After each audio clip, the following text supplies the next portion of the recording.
오늘 주일 오전 예배 오신 우리 모든 성도님들을 진심으로 축복합니다.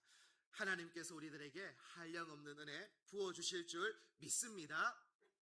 우리 성도님들 여행을 하다 보면 옛날에는 지도를 펴서 이렇게 이제 길을 찾았지만 요즘은 대부분 다 내비게이션에 목적지를 이렇게 기록을 하고 다 출발을 할 거예요.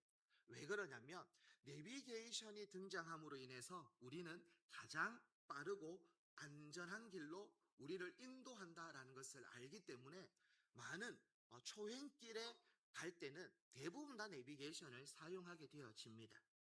그렇게 해서 내비게이션을 사용해도요, 혹 운전하다 보면 잘못된 길을 갈 때가 있어요. 경로를 이탈할 때가 있죠. 그럴 때 내비게이션은 어떻게 하냐면 다시 현재 위치를 확인하고 또 목적지를 잘 갈 수 있는 새 길을 재탐색해 줍니다. 그렇게 해서 내비게이션은 목적지까지 가장 안전하게 그렇게 우리의 경로를 인도해 준다라고 할 수 있습니다. 그래서 우리도 인생길을 걸을 때 인생의 내비게이션이 있으면 참 좋겠다라는 그러한 생각을 가질 때가 있어요. 자, 사람은요, 자기가 걸어가는 길이 맞다고 믿으면서 살아갈 때가 많아요. 이거는 맞아. 이 길이 맞아. 라고 그렇게 확신을 하며 살아갑니다. 그런데요, 눈에는 아무리 맞아 보여도요, 그 길이 잘못된 길일 수도 있다라는 겁니다. 그래서 성경은 이렇게 이야기해요. 잠언 14장 12절 말씀 우리 다 함께 한번 읽어보도록 하겠습니다. 시작.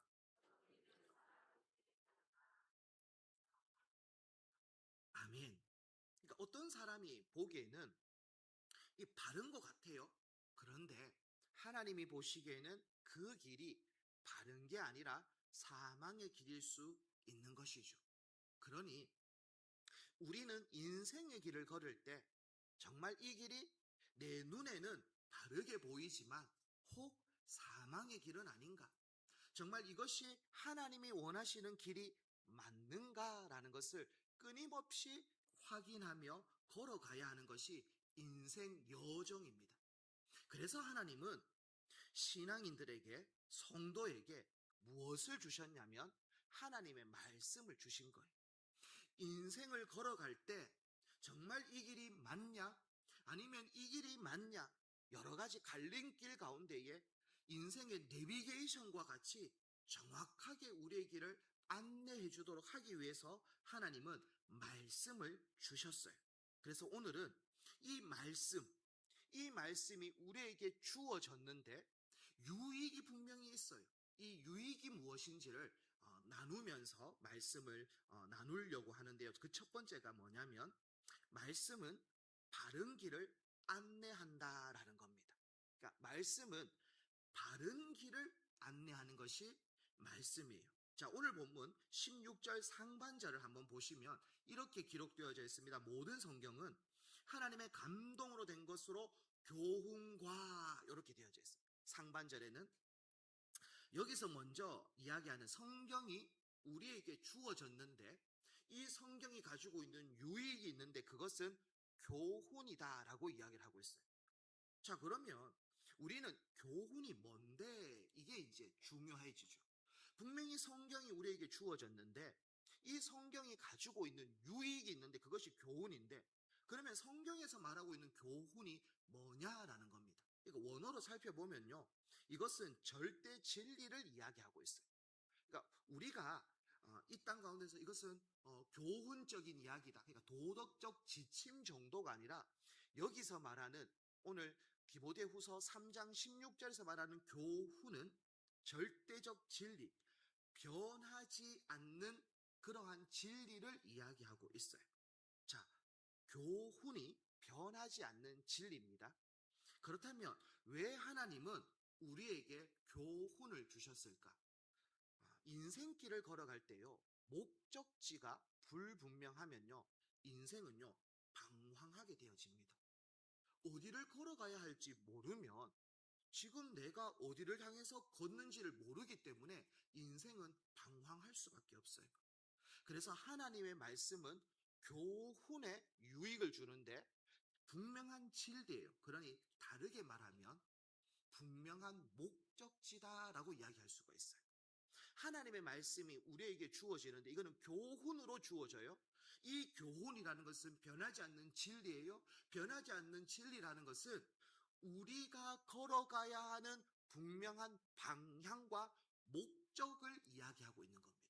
그러니까 하나님의 말씀을 통해서 우리는 아하, 인생이 걸어가야 할 분명한 방향과 목적을 찾을 수가 있다라는 겁니다. 그러니 목적지가 있는 인생과 목적지가 없는 인생은 하늘과 땅이에요. 목적지가 있는 인생은 조금 시행착오를 할 수 있지만 그 목적지를 향해서 어떻게 해서라도 걸어가는 거예요. 하지만 어디를 걸어가야 할지 모르는 사람은 늘 방황하고 늘 시행착오하고 늘 흔들리고 넘어질 수밖에 없는 겁니다. 자, 그렇다면 우리는 성경이 변하지 않는 진리라고 이야기하는데 과연 그런가? 정말 성경이 변하지 않는 진리가 맞는가? 그것을 오늘 디모데 후서 3장에서는 이렇게 설명을 해요. 성경은 무엇으로 기록되었다라고 이야기를 하고 있습니까? 하나님의 감동으로 기록되어졌다라고 이야기를 하고 있어요. 자, 여기서 말하는 감동이라는 것을 원어로 보면요, 숨결 호흡이라고 이야기할 수 있습니다. 그러니 하나님의 호흡으로 성경은 기록되어졌다. 하나님의 숨결로 기록되어졌다. 이렇게 이제 이렇게 원어적으로 또 바꾸어서 감동이라는 단어를 숨결 호흡이라고 그렇게 표현할 수가 있어요. 자, 하나님의 말씀은 하나님의 숨결이 녹아져 있는 거예요. 하나님의 호흡이 들어가 있는 하나님의 말씀이에요. 그래서 우리는 성경을 하나님의 말씀, 생명의 말씀이다라고 그렇게 표현하는 이유 중에 하나가 이 말씀은 인간 저자가 기록을 했지만 하나님의 호흡과 하나님의 생명이 그 가운데에 들어가 있기에 원저자는 하나님이시다. 그래서 성경은 하나님의 말씀, 변하지 않는 진리, 생명의 말씀이다라고 이야기할 수 있는 근거가 하나님의 감동으로, 하나님의 호흡으로 기록되어진 말씀이기 때문에 그런 거예요. 여러분, 인생은요, 목적지가 중요하다라고 했잖아요. 이게 기준이에요, 기준. 내가 어떤 기준으로 어떤 목적지를 향해서 걸어가느냐에 따라서 인생의 걸음걸이는 달라지는데요. 내 경험을 기준으로 삼으면요. 내가 살아보니까 이렇더라라고 하면서 늘 경험으로만 이야기해요. 또 어떤 사람은요, 내 감정을 기준으로 삼아요. 그러니 내 마음이 가는 대로 그렇게 행동을 해요. 또 어떤 사람은 세상의 유행과 문화를 기준으로 삼고 그렇게 살아가는 사람들이 있단 말입니다. 그러면요, 인생은요, 정확한 목적지 없이 늘 방황하면서 살아갈 수밖에 없어요.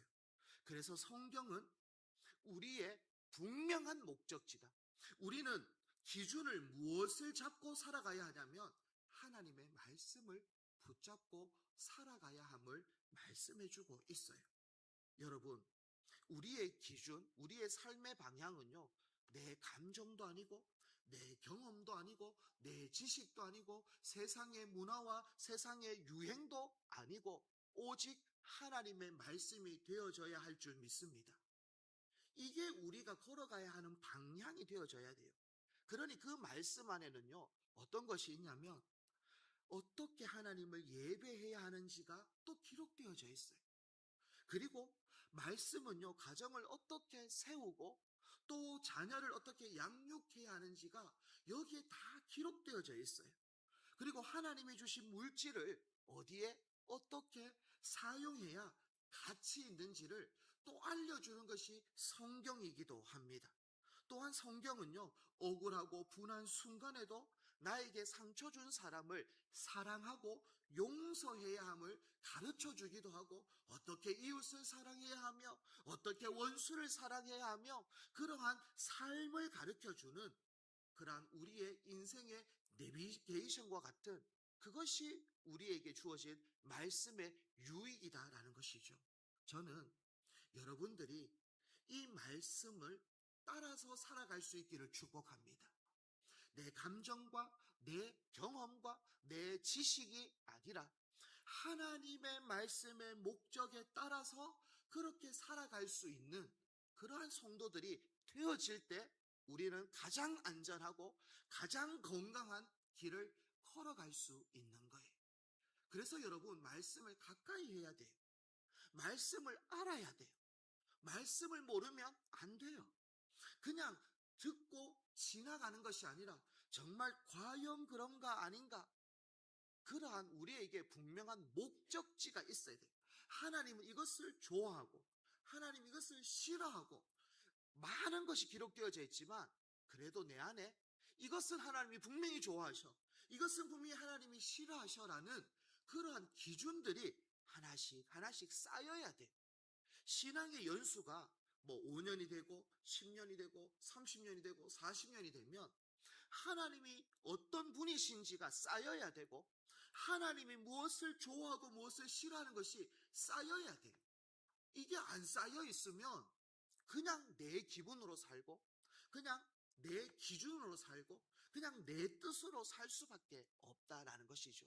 그러므로 저는 여러분 한 분 한 분이 말씀이 가까워지고 말씀을 꽉 붙잡고 말씀의 기준으로 살아갈 수 있는 믿음의 권속들이 다 되어지기를 주님의 이름으로 축복합니다.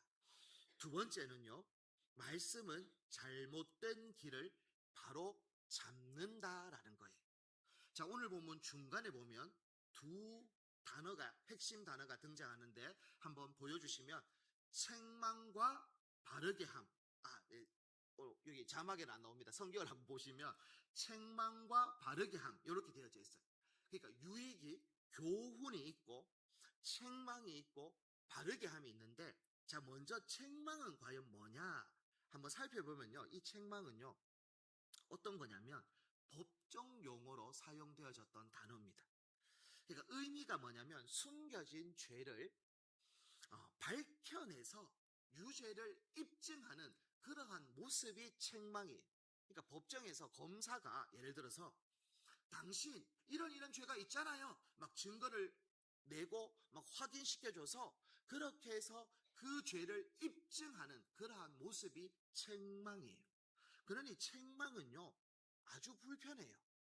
책망은 자꾸 나를 막 흔들기도 하고 나에게 있는 먼지를 터는 것과 같이 막 보여주는 그러한 모습과 같기 때문에 우리의 입장에서 보면 책망은 아주 불편하고 두렵기도 합니다.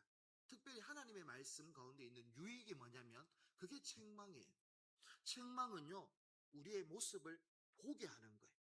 내가 가지고 있는 죄악된 모습을 어찌 보면 발가벗겨서 적나라하게 보여주고 있는 것이 하나님의 말씀이 가지고 있는 역할이기도 하고 유익이기도 한 것이죠. 얼마나 힘들까요, 여러분? 책망의 말씀 앞에 서 보십시오. 그 누구도 고개를 빳빳이 들 수 있는 사람이 아무도 없어요. 하나님의 말씀의 거울 앞에 딱 서면, 하나님 앞에 말씀 앞에 딱 서면 그 누구도요, 저는 괜찮은데요 하나님, 고개를 빳빳이 들 수 있는 사람이 없단 말입니다. 왜 그렇습니까? 모든 사람은 죄인이기 때문에 그런 거예요. 근데 남하고 비교하면 스스로 착각하기 쉬워요.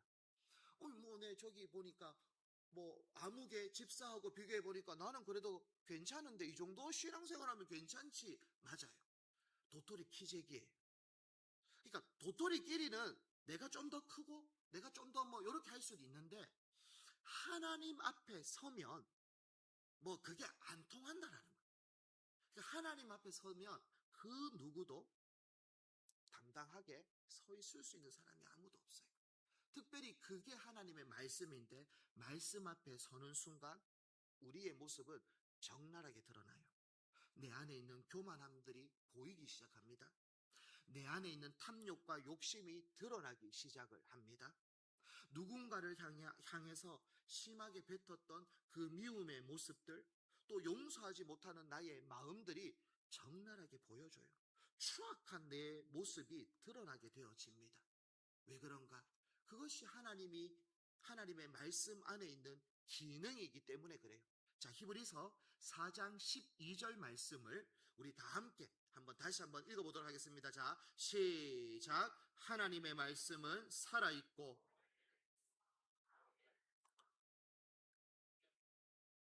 영과 및 관절과 골수를 찔러 쪼개기까지 하며 생각과 뜻을 판단하나니. 아멘.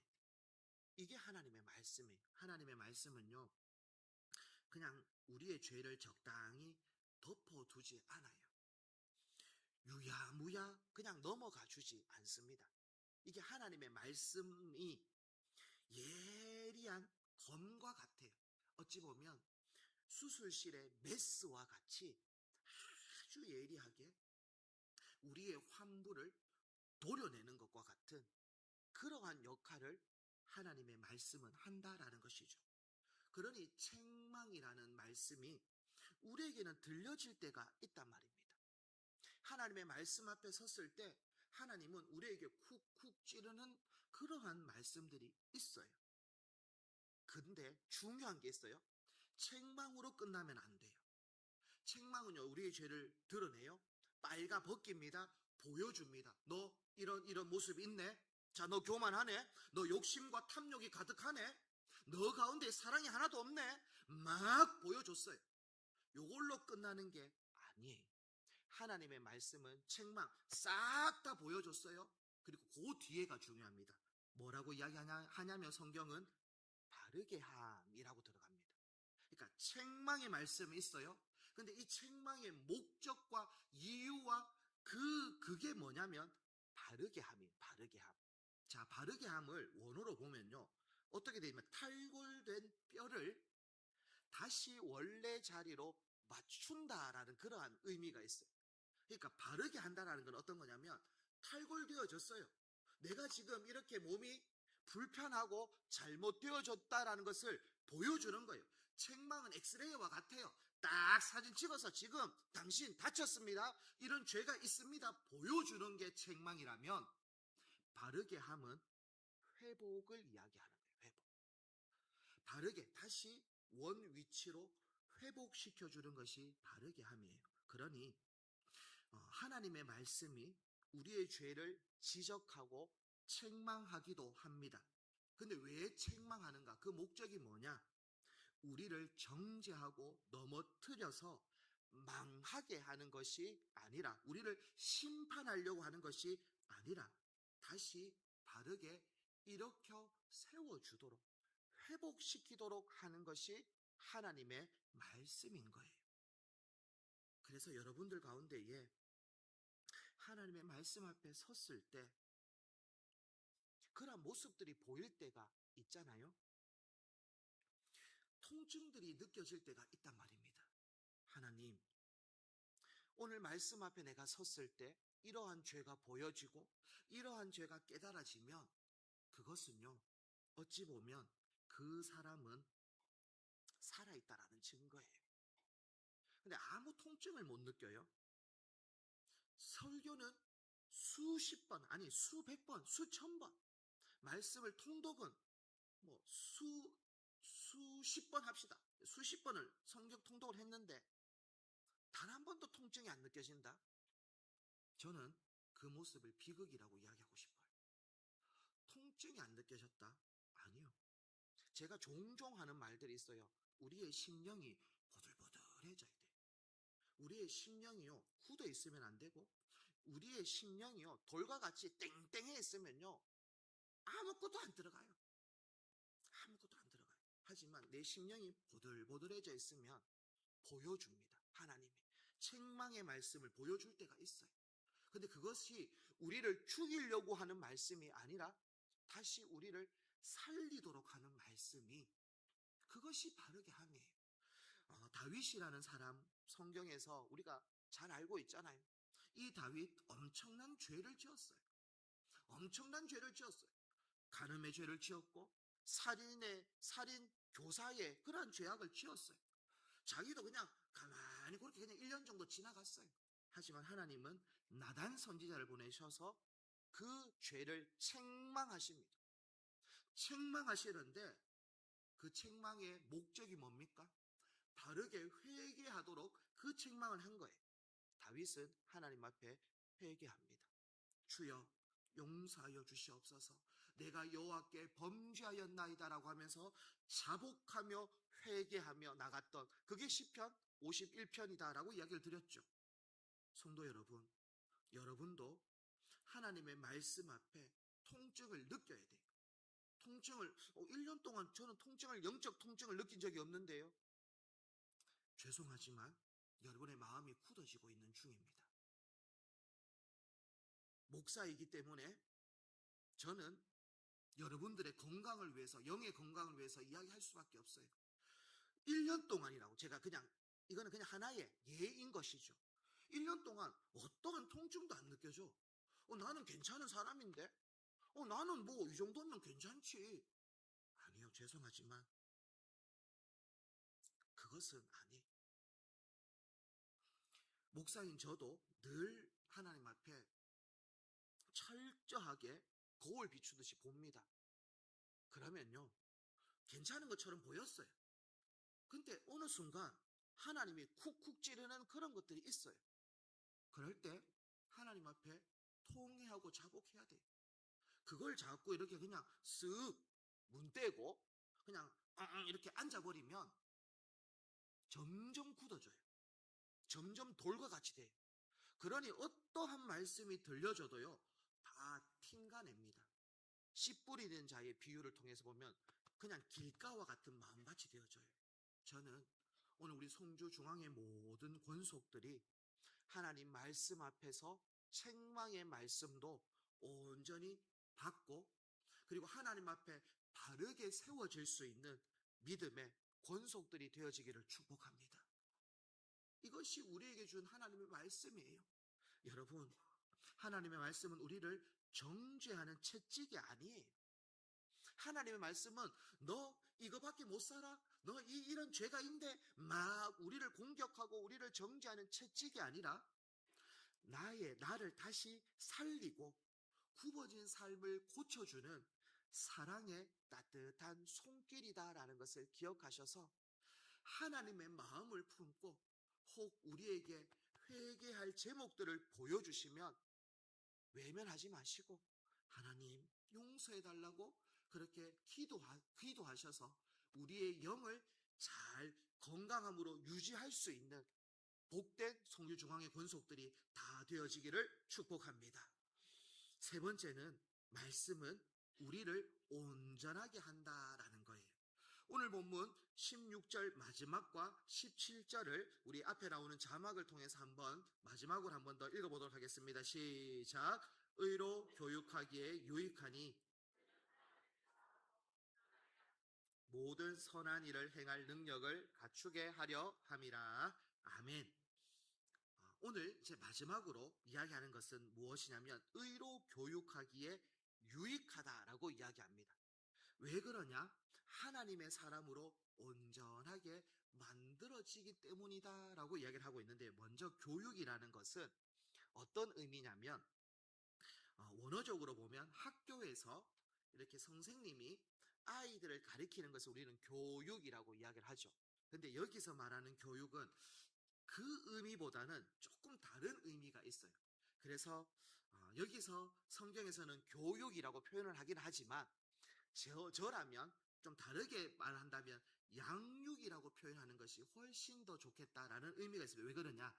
이 원어적인 의미를 보면 어린 아이를 부모가 곁에서 끊임없이 사랑과 훈육으로 매일 가르치는 모습을 의미하고 있거든요.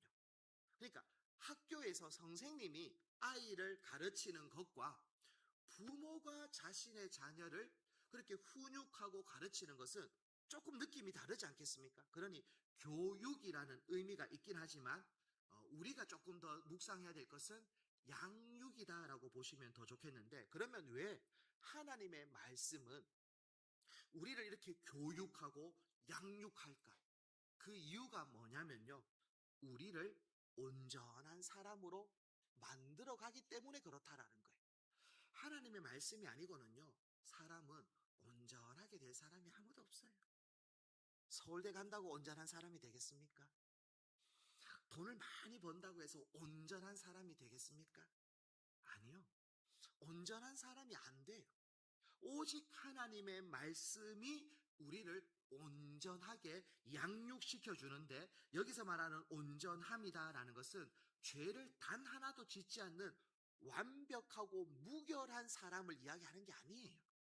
여기서 말하는 온전한 사람은 하나님께서 쓰시기에 합당한 사람으로 하나님의 목적에 맞게끔 빚어간다라는 그러한 의미가 있어요. 그러니 하나님은 우리를 교육합니다. 우리를 양육합니다. 왜요? 우리를 만들어 가려고 하니까. 막 보니까 이렇게 빼쪽빼쪽한 사람이 있는 거예요. 그러니까 그걸로 사포로 사사삭 문질러야 돼요. 그러니까 이 사람이 이제 보들보들한 사람으로 만들기 위해서, 이렇게 남해 가보면, 뭐 거제도 가보면 몽돌 해수욕장, 그 돌이, 거친 돌이 파도를 계속 맞아서 뺀질뺀질하고 예쁜 그런 돌이 되는 것처럼, 하나님은 말씀을 통해서 우리를 계속 훈련해요. 만들어가는 거예요. 빚어가는 거예요. 뾰족뾰족한 사람을 둥글둥글한 사람으로, 그리고 교만한 사람을 겸손한 사람으로, 그렇게 하나님의 뜻이 아니라 내 뜻대로 살아갔던 사람을 다시 하나님의 뜻으로 그렇게 방향도 수정시키고, 그렇게 하나님의 뜻대로 빚어가는 것이 하나님의 말씀인 것이죠. 성도 여러분, 하나님의 말씀이 아니고는 여러분 온전한 사람이 되어질 수가 없어요. 그러니 말씀의 목적은요, 지식의 적재가 아니라 인격과 삶의 변화인 거예요. 그러니 나 이 말씀 안다. 그래, 그렇게 사는 게 맞지. 이렇게 아는 것, 요걸로 끝나는 게 아니에요. 그러니까 우리는 하나님의 말씀이 주어진 이유는 하나님의 말씀이 잘 머리에 적재되어져서 성경 퀴즈 대회에 나가서 1등 하는 게 그게 아니고, 우리의 인격과 삶이 하나님이 원하시는 모습으로 닮아가는 것, 그것이 우리에게 걸어가야 하는 방향이고, 그걸 위해서 하나님의 말씀은 우리를 교육하는 거예요. 어떨 때는 책망으로, 너 그렇게 하면 안 돼, 사랑의 매를 들이댈 때가 있죠. 왜? 우리를 바르게 하도록 하기 위해서. 그러니 이 교육은, 부모는 자녀를 계속 합니다. 한 번으로 끝나는 게 아니에요. 오늘 수업했으니까 끝. 그게 또 이야기하고 또 이야기하고 또 이야기하고. 그러니 우리가 천국 가는 그날까지 늘 하나님의 말씀 앞에 우리는 서 있어야 돼요. 그래야 온전한 사람이 되어지는 겁니다. 참된 말씀의 역사는요, 아는 사람에서 말씀을 살아내는 사람으로 되어져야 돼요. 그래서 저는 이것을 안다 신앙에서 산다 신앙이 되어져야 되는 거예요. 우리는 늘 안다 그거 안다 그냥 안다 신앙이 있어요. 다 막 안다 신앙이에요. 근데 산다 신앙은 없어요. 그렇게 살아가는 게 중요한 거예요. 자, 오늘 본문 17절 하반절에 보시면 이렇게 얘기합니다. 모든 선한 일을 행할 능력을 갖추게 하려 함이라 라고 이야기를 해요. 선한 능력이 하나님의 말씀에서 있어요. 여러분, 안다 신앙은 중요하지 않아요. 아무 필요도 없어요. 차라리 모르는 게 더 나아요. 왜? 하나님 몰랐네요. 그게 더 낫지. 이만큼 100개를 아는데 한 개도 순종 안 했네. 한 개도 그렇게 안 살았네. 하나님 보시기에 그건 온전한 사람이 안 되잖아요. 하나님 보시기에 답답한 사람이 되는 거예요. 여러분, 안다 신앙에서 산다 신앙이 되어지기를 축복합니다. 그럴 때 여러분의 삶의 현장에서 빛이 나고 맛이 나고 향기가 나는 거예요. 아는 것으로는 절대 빛과 맛과 향기를 안 나타나요. 산다 신앙을 통해서 맛이, 향기가, 빛이 선포되어지는 거예요. 저는 우리 성주중앙교회가 산다 신앙이 넘쳐 흐르기를 축복합니다. 그래서 가정에서 내 기분대로 말했던 사람이 하나님의 말씀을 통해서 배우자를 존귀 여기는 그러한 사람이 되어지고, 자녀를 사랑으로 훈육하는 그러한 사람으로 변화되어지는 거죠.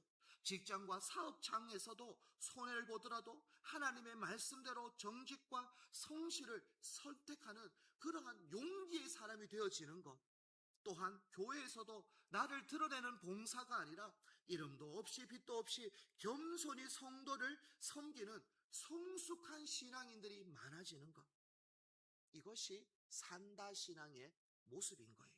저는 우리 모든 믿음의 권속들이 하나님의 말씀을 붙잡고 순종하며 하나님의 말씀을 살아내어서 이 세상 가운데에 특별히 여러분의 가정과 사업장과 자녀들 보기에도 맛과 빛과 향기를 나타낼 수 있는 믿음의 권속들이 다 되어지기를 주님의 이름으로 축복합니다.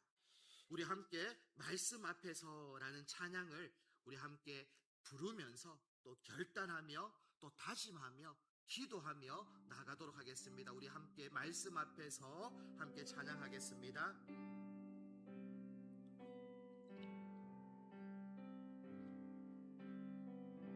말씀 앞에서 경외함으로, 말씀 앞에서 경외함으로 주께 홀로 섭니다.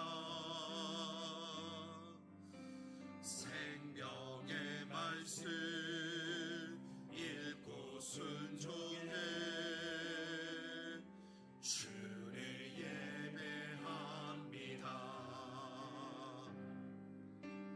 기록된 말씀 힘이 있어서 진리로 우리 거룩해 하며 거룩한 말씀 세세 영원히 복음이 되어 말씀하시네. 하나님 말씀에 두려워 떠는 자, 그 말씀에 생명을 거는 자 한 사람 찾으시는 주님의 약속을 믿어 하나님 말씀에 운명을 거는 자,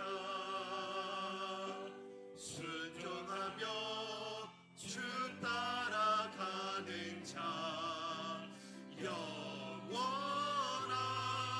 하나님 나라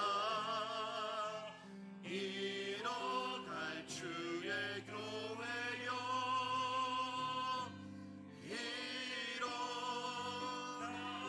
우리 처음부터 말씀 앞에서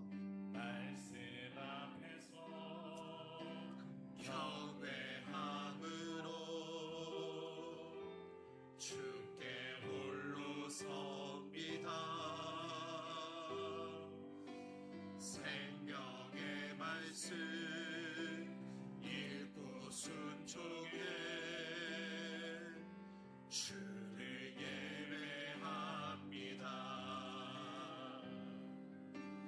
기록된 말씀 힘이 있어서 진리로 우리 거룩해 하며 거룩한 말씀 세세 영원히 복음이 되어 말씀하시네. 하나님 말씀에 두려워 떠는 자,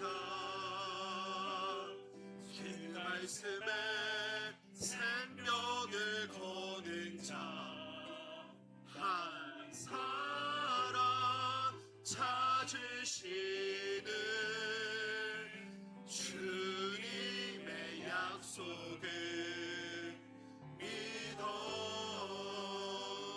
하나님 말씀에 운명을 거는 자, 순종하며 주 따라가는 자, 영원한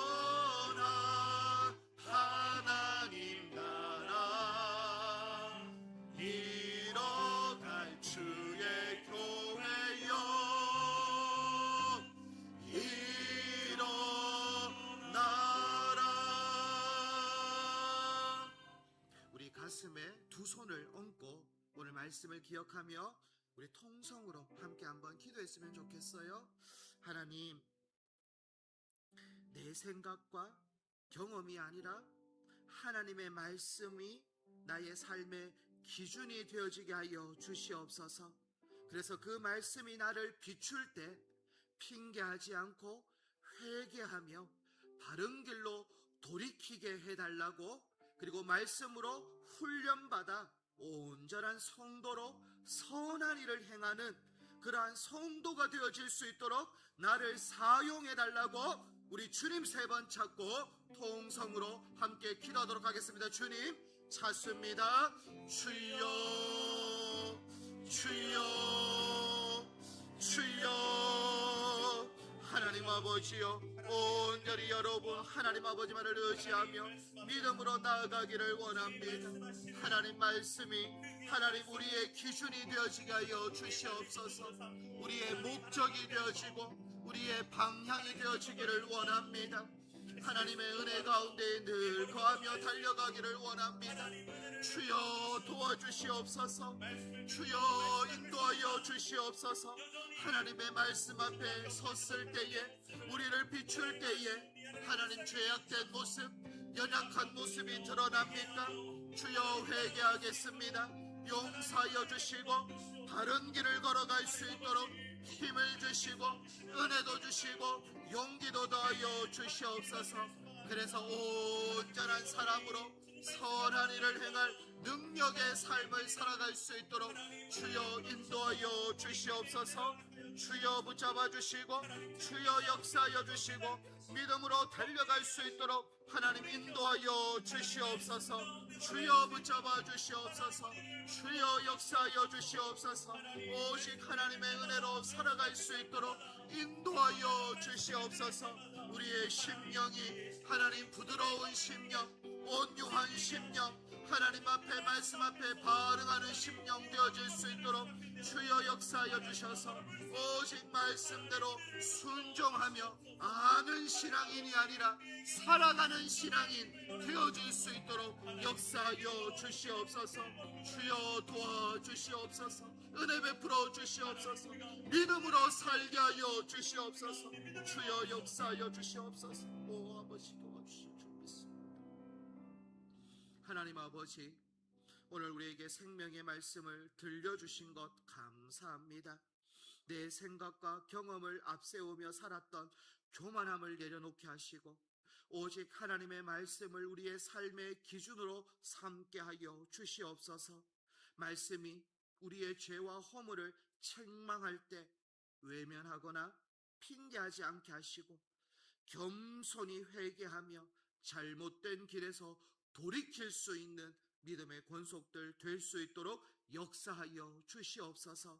하나님 날마다 말씀으로 우리를 가르치시고 훈련하셔서 굽어진 성품을 바로잡아 주시며 하나님께서 기쁘게 사용할 수 있는 온전한 하나님의 사람으로 세워 주시옵소서. 그래서 들은 말씀을 아는 것으로 끝내지 않게 하여 주시고 가정과 교회와 일터에서 살아내는 순종하는 선한 일을 행하는 믿음의 권속들 다 될 수 있도록 축복하여 주시옵소서. 감사드리며 예수님의 이름으로 기도합니다. 아멘.